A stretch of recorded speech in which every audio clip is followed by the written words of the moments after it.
বাণীনাথপুর নামে এক গ্রামে মিসকে শিয়াল ও তার স্ত্রী আর একমাত্র ছেলে বল্টুকে নিয়ে বসবাস করত। মিসকে শিয়ালের স্ত্রীর নাম ছিল ঝুমা, আর মিসকে শিয়াল ছিল পেশায় একজন সবজি বিক্রেতা। সে বাজারে সবজি বিক্রি করে কোনো রকম সংসারটা চালাতো। দিন শেষে মিসকে শিয়াল প্রতিদিন কিছুটা করে সবজি বাড়ির জন্য নিয়ে আসতো। বাবা, ও বাবা, আমাকে একটা জিনিস এনে দেবে বাবা? আমার খুব চকলেট খেতে ইচ্ছে করছে বাবা। কালকে সারা রাত একটু ঘুমাতে পারিনি। তোমাকে বলতে চেয়েছিলাম কিন্তু বলতে পারিনি। কেন রে বাবা, কি হয়েছে? আমাকে বল, আমি যেখান থেকে পারি তোকে এনে দেব। তুই তো জানিস তোর কষ্ট আমার একদম সহ্য হয় না। বাবা জানো, কালকে আমি বল্টুকে খুব একটা সুন্দর চকলেট খেতে দেখেছি। চকলেটটা দেখে মনে হয়েছিল খেতে খুব মজা। চকলেট দেখে আমার লোভ লেগেছিল বাবা। আমি ওকে বলেছিলাম আমাকে একটু চকলেট দিতে, কিন্তু ও আমাকে দেয়নি বাবা। ওই বলেছে চকলেটটা নাকি অনেক দামি। ওর জন্য ওর বাবা শহর থেকে কিনে এনে দিয়েছে। আমার খুব খেতে ইচ্ছে করেছে ওই চকলেটটা বাবা। ও বাবা, আজকে তুমি বাজার থেকে ফেরার সময় আমার জন্য ওই রকম একটা চকলেট কিনে আনবে বাবা। বাবা, ছেলের কথা শোনো। ঠিক মতো দুই বেলা ভাত জোটে না কপালে, আর ছেলে নাকি শহরের দামি চকলেট খেতে ইচ্ছে করছে। এত তোর কেমন ইচ্ছে রে? লালটুর বাবা অনেক বড় লোক, তাই ওর বাবা শহর থেকে দামি চকলেট কিনে এনে দিয়েছে। আমাদের কি এদের মতো দামি চকলেট খাওয়ার সামর্থ্য আছে রে? আরে ঝুমা, ছেলেটা যখন এত করে বলছে, আমি না হয় শহর থেকে একটা চকলেট কিনে নিয়ে আসি।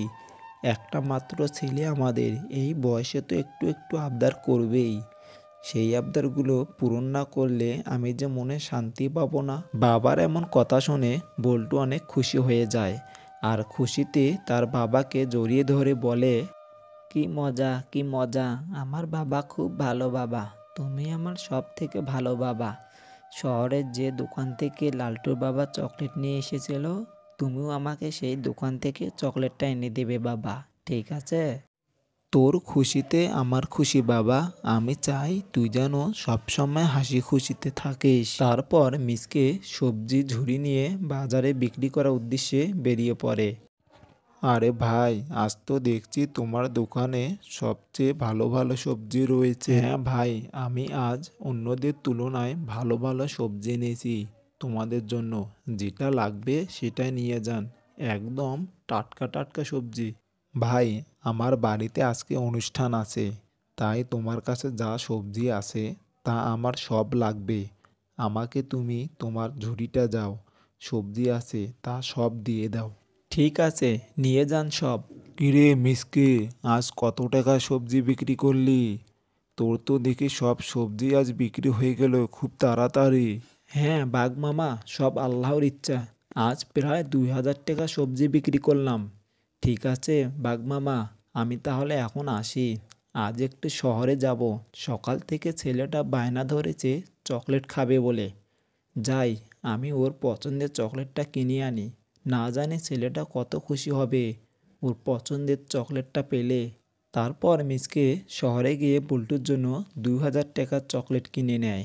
তারপর সেই চকলেট নিয়ে বাড়িতে ফেরার সময় হঠাৎ এক গাড়ি এসে ধাক্কা মেরে যায়। তারপর মিসকে সেখানে পড়ে মারা যায়।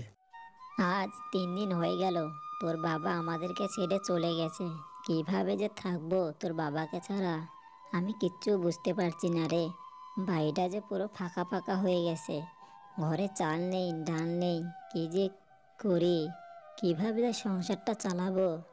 মা, এই সব কিছুর জন্য আমি দায়ী মা। আমি যে কেন বাবাকে শহরে গিয়ে চকলেট নিয়ে আসার কথা বলেছি। আজ যদি চকলেট খেতে না চাইতাম তাহলে কি বাবার আজ এই অবস্থা হতো মা? এই সব কিছুর জন্য আমি দায়ী। নিজেকে ক্ষমা করতে পারছি না মা।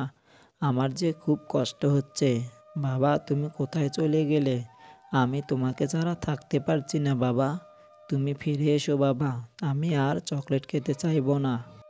না রে বাবা, মন খারাপ করিস না। আসলে আমাদের কপালে এটাই লেখা ছিল রে বাবা, তাই তোর বাবাকে আল্লাহ এইভাবে তুলে নিল। হয়তো আল্লাহ এর মাধ্যমে আমাদের জন্য ভালো কিছু রেখে গেছে। একটা কথা সবসময় মনে রাখবে, আল্লাহ যা করে তা মঙ্গলের জন্যই করে। বাবা, আজ কতদিন হয়ে গেল বাবা, আমি তোমাকে দেখি না বাবা, তুমি কোথায় হারিয়ে গেলে বাবা? কে তুমি? এত ভয়ঙ্কর তোমাকে দেখতে, এইভাবে এসে আমার সামনে দাঁড়ালে কেন? আমি এক ভূত, তবে তুমি আমাকে ভয় পেও না।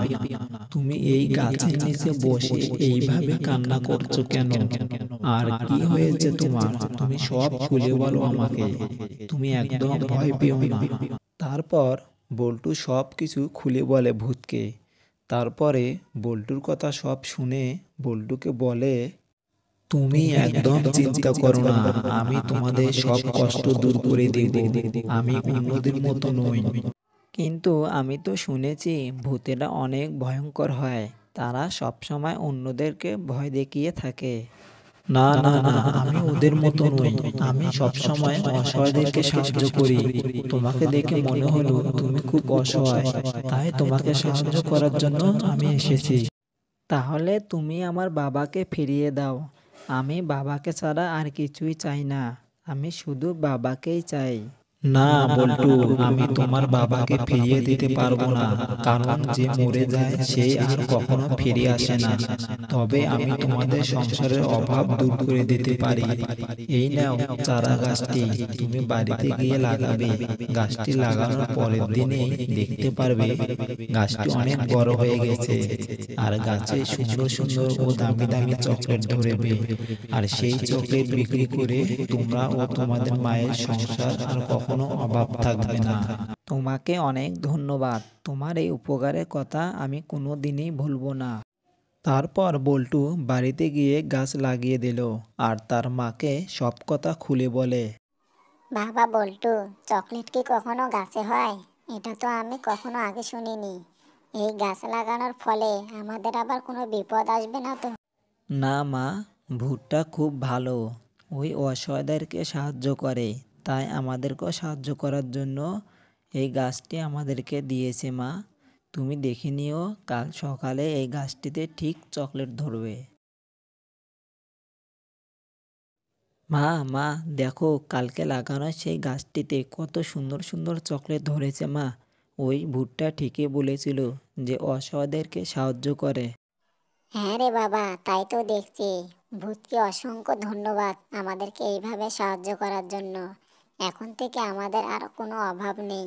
আর তুই তোর পছন্দের মতো চকলেট খেতেও পারবি বাবা। এরপর থেকে বল্টু প্রতিদিনই গাছ থেকে চকলেট পেড়ে খেত, আর ঝুমা কিছু চকলেট পেড়ে বাজারে গিয়ে বিক্রি করত।